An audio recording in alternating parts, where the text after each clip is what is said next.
I've been thinking a lot recently about poetry and about poets, the idea of the poet as writer. And one of the crucial differences, as I understand it, between poetry and prose is that poetry is all about the power and clarity that language itself offers, that you can choose to do things with words in poetry that wouldn't work in prose or would not be the purpose of prose. Prose is more likely to be used to convince of an argument. There are no great essay length poems or poems of an essayistic nature that I can think of. You can convince somebody through imagery of the truth of something, and a lot of early poetry, I believe, from what I've been reading, would be not just love poetry, but poetry in praise of the seasons, poetry in praise of nature, poetry in praise of religion. You convince people through pictures that way. When it comes to prose, I think it is good for a person to have a background in poetry. I like the writing of Kingsley Amis, and Kingsley Amis also was a poet. I like the writing of Clive James. Clive James was also a poet. I wonder if Cormac McCarthy was a poet. I've not actually bothered to check. I mean, based on what I've read of his writing, I'm not sure if I'd want to read his poetry. It might be a little bit too dark. If he had any, I don't know.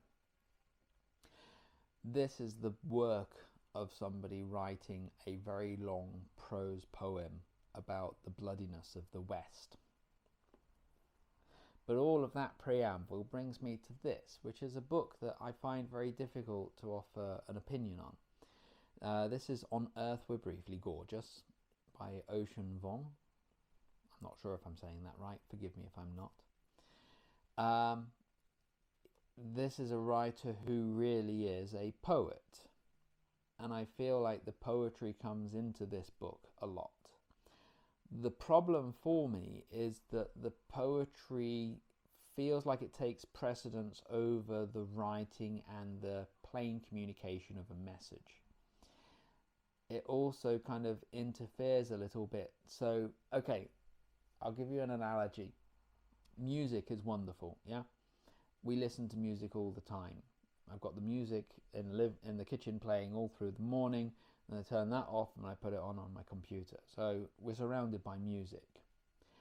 But when I'm talking to my children or to my wife, I don't sing. I just speak to them. I speak normally. But if I were to start singing some of these exchanges, you would think, oh God, he's gone into one of those modes where it's like one of those weird TV shows, like Ally McBeal, where they did one that was a musical, or Buffy the Vampire Slayer, where they did a whole episode as a musical. You would think there was something a little bit wrong with me. It just wouldn't work, that kind of mixed media.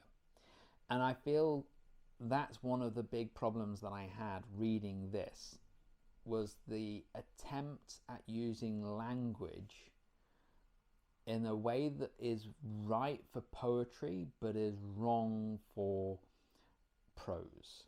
And when I wrote a short review on Goodreads, I kind of commented on that, and you can see it like physically.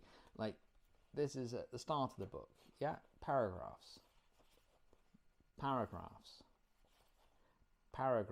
but then the poet comes through more and more as you get towards the end, and some of it starts to almost resemble poetry in the way it's presented. So where was it? I had my finger in the page a second ago. Yeah. Odd thoughts, just almost bullet points.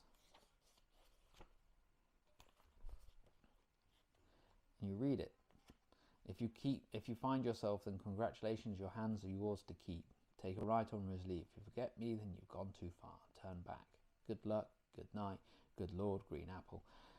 Okay, if it was a poem, yeah, I'm sure that would be fine. I just found it very difficult to read.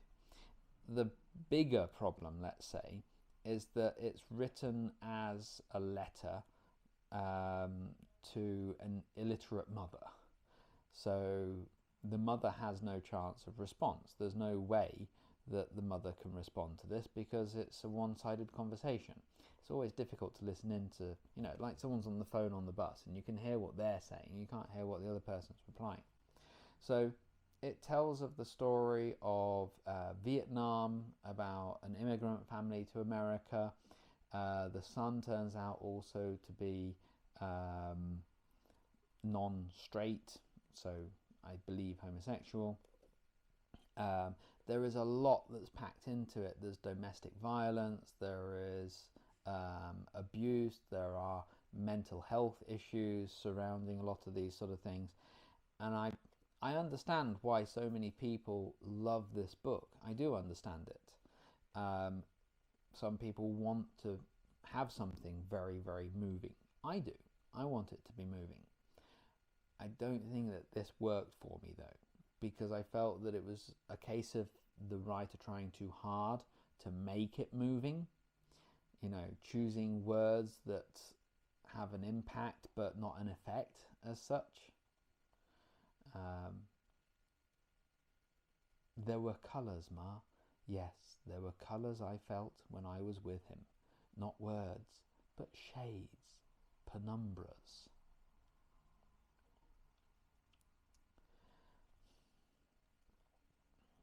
Found it quite difficult to get through. So, this is not the sort of book that I would read again out of choice. I'm glad that it was this length. If it had been twice this, I don't know if I could have seen it through to the finish. And I know that some people will be listening to this, they might not have bothered to get this far, and they'll be like, but Chris, you've missed the essential point of this book. Yeah, probably. Probably the essential point is the one that's not really there for me to get. And you don't need to listen to me to decide if you're going to read it or not. Not for me though. Not for me.